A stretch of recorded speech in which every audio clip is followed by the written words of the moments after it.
안녕하세요, 여러분. 오늘은 여러분과 함께 인생의 깊은 의미를 되새겨보는 시간을 가져보려 합니다. 인생을 살아가면서 우리는 수많은 굴곡과 갈림길을 경험하게 되죠. 여러분은 어떤 순간에 가장 큰 무게를 느끼셨나요? 세월의 흐름 속에서 우리는 마음의 짐을 어떻게 덜어낼 수 있을까요? 이런 질문들을 함께 생각해보며 오늘의 주제인 인생은 순리대로 살아가야 한다는 무엇인지 깊이 있게 탐구해보겠습니다. 마음은 흘러가는 강물과 같다고 합니다. 강물은 어떤 장애물도 만나지만 그것을 피하거나 우회하며 자연스럽게 흐릅니다. 동양 철학에서는 노자와 장자가 이와 같은 마음의 흐름을 강조했습니다. 노자는 도는 자연의 흐름이라고 말하며 우리가 자연과 조화를 이루며 살아가는 것이 중요하다고 했습니다. 장자는 무의자연을 통해 인위적인 조작 없이 자연의 흐름에 맡기라고 가르칩니다. 서양의 스토아 철학도 비슷한 맥락에서 인간의 마음을 다루고 있습니다.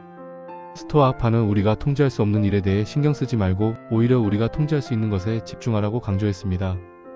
이런 철학적 사상들은 우리의 마음을 어떻게 다스릴 수 있는지를 일깨워줍니다. 예를 들어 여러분이 강물처럼 흘러가는 마음을 가질 때 어려운 상황에서도 유연하게 대처할 수 있습니다. 일상에서의 작은 예로 아침에 일어나서 날씨가 흐리면 우울해지는 대신 오늘은 흐린 날이구나. 이렇게 흐린 날에도 나만의 하루를 만들어보자. 라는 마음가짐이 필요합니다. 그렇다면 인생에서 순리란 무엇일까요? 순리는 억지로 만들지 않고 자연의 흐름에 맡기는 것을 의미합니다. 우리가 살아가면서 느끼는 많은 갈등은 순리를 거스르려 할 때 생깁니다. 순리와 체념은 다릅니다. 체념은 포기하는 것이지만 순리는 자연의 흐름을 받아들이는 것입니다.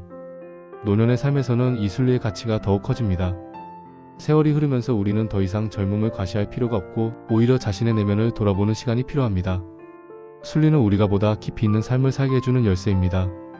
예를 들어 한 할머니가 있습니다. 그녀는 젊은 시절 자녀들이 성공하기를 바라는 마음에 무리하게 기대했습니다.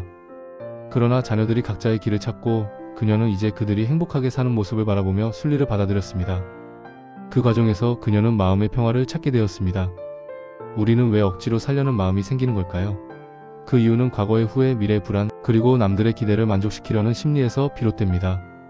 심리학적으로 볼 때 우리는 종종 고집과 집착으로 인해 스스로를 힘들게 합니다. 과거의 후회는 우리를 붙잡고 미래의 불안은 우리를 두렵게 합니다. 이런 마음의 상태에서 벗어나기 위해서는 먼저 우리의 마음을 진정으로 이해해야 합니다. 고집과 집착은 마음을 소모시킬 뿐입니다. 예를 들어 한 남성은 직장에서의 성과에 집착하여 건강을 해치기까지 합니다. 그는 결국 자신의 몸과 마음이 힘들어지는 것을 겪고야 비로소 자신의 집착을 돌아보게 됩니다. 흐름을 의식하는 관찰, 자신의 감정과 상황을 객관적으로 바라보는 것이 필요합니다. 흐르는 강물처럼 자신의 마음 상태를 관찰해보세요. 마음속 욕심을 분별하는 단계, 욕심이 무엇인지 구분하세요. 진정으로 원하는 것이 무엇인지, 단순한 욕망인지 스스로 질문해보세요. 바꿀 수 없는 것과 바꿀 수 있는 것. 구분, 인생에서 바꿀 수 없는 것과 바꿀 수 있는 것을 구분하는 것은 매우 중요합니다. 예를 들어 나이와 과거의 선택은 바꿀 수 없는 것이죠. 자연의 타이밍에 맞추는 법, 자연의 리듬을 따라가는 법을 배워보세요. 계절이 변하듯 인생의 흐름도 따라가야 합니다. 내려놓음의 실천, 마지막으로 내려놓는 연습을 해야 합니다. 작은 것부터 시작해보세요. 예를 들어 하루에 한 번 불필요한 생각을 내려놓는 시간을 가져보세요. 이 단계들은 모두 여러분이 실제로 느낄 수 있는 사례들로 가득합니다. 예를 들어 한 여성은 매일 아침 10분씩 명상을 통해 자신의 마음을 관찰하고 자연의 소리에 귀 기울이면서 마음의 평화를 찾았습니다. 순리대로 사는 사람들은 몇 가지 특징을 가지고 있습니다. 마음의 평온그들은 격렬한 감정을 잘 다스리며 내면의 평화를 유지합니다. 인간관계 갈등 감소, 사람들과의 관계에서 더 유연하게 대처하고 갈등이 줄어듭니다. 건강한 거리두기, 그들은 자신과 다른 사람들 사이에 건강한 거리를 두며 서로의 삶을 존중합니다. 나이 들어갈수록 더 단단해지는 내면, 시간이 지남에 따라 그들의 내면은 더욱 단단해집니다.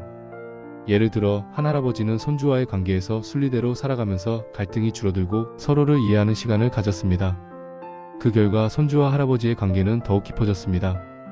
여러분의 일상에서 바로 실천할 수 있는 마음 훈련 7가지를 소개합니다. 아침 10분 호흡 명상, 매일 아침 10분간 조용히 앉아 호흡에 집중해보세요. 감정 메모하기, 하루 동안 느낀 감정을 기록해보세요. 어떤 감정이 가장 많이 느껴졌는지 돌아보세요. 하고 싶은 일해야 하는 1구분, 여러분의 해야 할 일과 하고 싶은 일을 구분해보세요. 감사일기, 매일 감사한 일을 3가지씩 적어보세요. 긍정적인 마음가짐을 키우는 데 도움이 됩니다. 내려놓기 연습, 짧은 시간이라도 매일 한 가지 생각을 내려놓는 연습을 해보세요. 자연과 함께 걷기, 자연 속에서 걷는 시간을 가져보세요. 자연의 소리에 귀 기울이며 마음을 비워보세요. 오늘 하루 억지 쓰지 않기 체크리스트 하루를 마무리하며 자신이 억지로 한 일들을 체크해보세요. 억지로 하지 않았던 일은 무엇인지 돌아보세요. 이 훈련들은 모두 쉽게 실천할 수 있으며 여러분의 마음을 더욱 풍요롭게 만들어줄 것입니다. 엔딩. 오늘 우리는 인생을 순리대로 살아가는 것의 의미를 깊게 탐구해 보았습니다. 순리대로 산다는 것은 결국 자기 자신과 화해하는 과정입니다. 여러분의 삶에서 조금 더 여유를 가지고 자연의 흐름에 맡기며 살아갈 수 있기를 바랍니다.